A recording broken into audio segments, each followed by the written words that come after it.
끌어당김의 법칙. 누구나 한 번쯤 들어봤던 말이다. 우리나라에는 책 시크릿 덕분에 잘 알려져서 한때는 자기계발 분야에서 센세이션을 일으켰다. 센세이션이 너무 컸던 탓일까? 이제는 끌어당김의 법칙이라는 말만 들어도 혐오감을 표시하는 사람들이 꽤 많다. 왜 그럴까? 이 법칙을 무시하고 나아가 비난하는 사람들. 나는 이 사람들의 끌어당김 혐오 원인을 다음과 같이 3가지로 분류해보았다. 첫 번째, 한심해 보여서. 이는 가장 많은 비중을 차지하는 원인일 것이다. 그야말로 끌어당김이라는 워딩이 주는 느낌이 한심해 보이기 때문이다. 목표를 달성하려면 노력할 생각을 해야지 자리에 앉아서 비나이다 하면 되겠냐? 이렇듯 간절히 원하면 모든 것이 이루어진다며 노력 없이 무언가를 끌어당기려고만 하는 것처럼 보여 거부감을 느끼는 것이다. 단언컨대 이는 매우 잘못된 판단이다. 끌어당김의 법칙이라고 불리는 그 법칙들의 핵심은 행동이기 때문이다. 옛 종교들이 그러했다. 무지한 백성들에게 어려운 원리적인 부분을 설명하는 것이 비효율적이라고 판단하고는 나무와 비타불만 외치면 구원받는다고 말해줬는데 그걸 보고 한심하다고 여기는 것과 같은 현상이다. 한 줄로 귀결되는 수많은 명언들과 종교에서의 핵심 문장들. 이는 마치 빙산의 일각과 같다.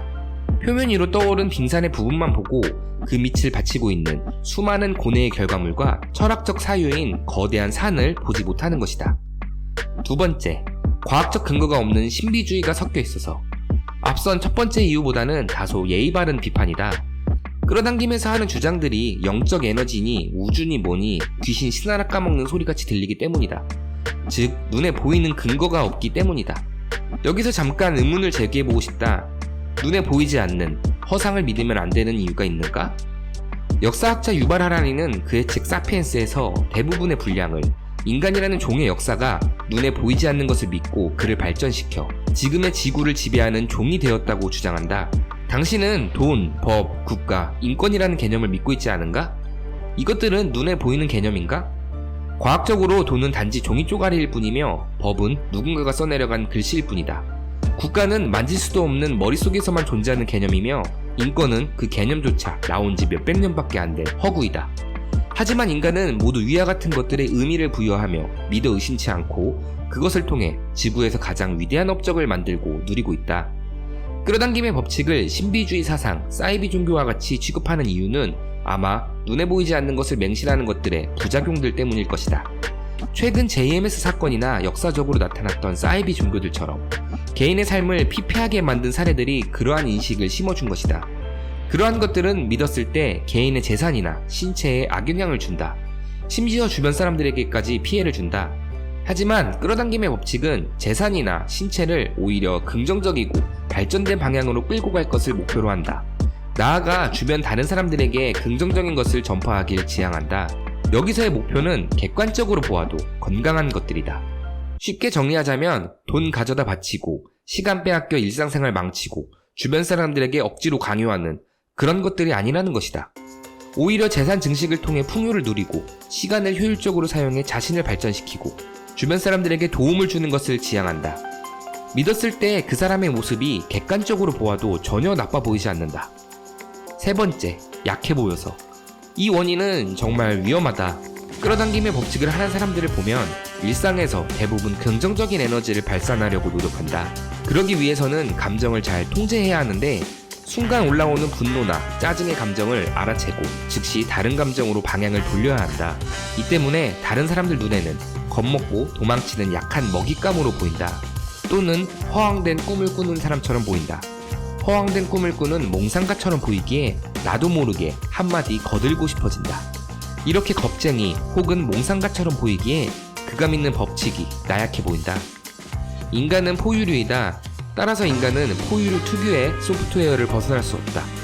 포유류는 서식지를 바꾸는 것을 위험으로 감지한다.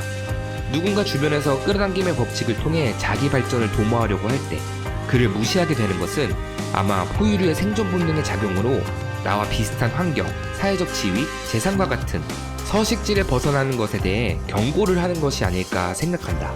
달성할 수 없을 것 같은 목표를 쫓는 것, 지금 현실보다 더 나은 미래를 창조하려고 시도하는 것, 이를 보는 주변인들은 끊임없이 손을 뻗어 내려앉게 만들려고 한다. 올라가지 못하도록. 나와 같은 환경에 계속 머물도록 끌어내린다. 아마 그들의 반응은 포유류의 생존 본능에 사로잡힌 자연스러운 행동일 것이다. 이 때문에 많은 끌어당김의 법칙을 사용하는 유명인들은 그 법칙을 믿는다는 것을 숨기거나 간접적으로만 드러낸다. 끌어당김의 법칙을 자세히 알아보면 이 법칙이 정답이든 아니든 상당히 재미있다. 철학이나 종교, 심리학, 과학과 같이 주류 학문들과 놀랍도록 연계되면서 자연스럽게 통합되는 이 법칙을 보고 있으면 많은 통찰을 얻게 된다. 사실 가장 많이 알려진 책 시크릿은 끌어당김의 법칙의 일부분만 보여주고 있다. 그 때문에 많은 오해들을 만든 것 같다. 마치 나무아비탑을 관세음보살만 외치면 극락에 갈 수 있다고 말하는 것처럼 우리는 법칙 밑에 깔린 빙산을 살펴보면서 이를 철학이나 영성과 같이 주류 학문들과 연계하며 내 삶을 긍정과 풍요로 바꾸는 작업이 필요하다. 이것이야말로 그 어떤 것보다 강력한 자기개발 도구이기 때문이다. 신비주의면 어떻고 약해 보이면 어떠한가? 이를 통해 오늘보다 성장한 내일을 기다리고 운동을 통해 건강한 신체를 만들고 긍정과 풍요로 가득 찬 마음가짐을 가지며 주변에 좋은 영향을 주는 사람이 된다면 믿어서 손해볼 것이 없지 않을까? 다시 한번 말하지만 이 법칙의 핵심은 행동이기 때문이다.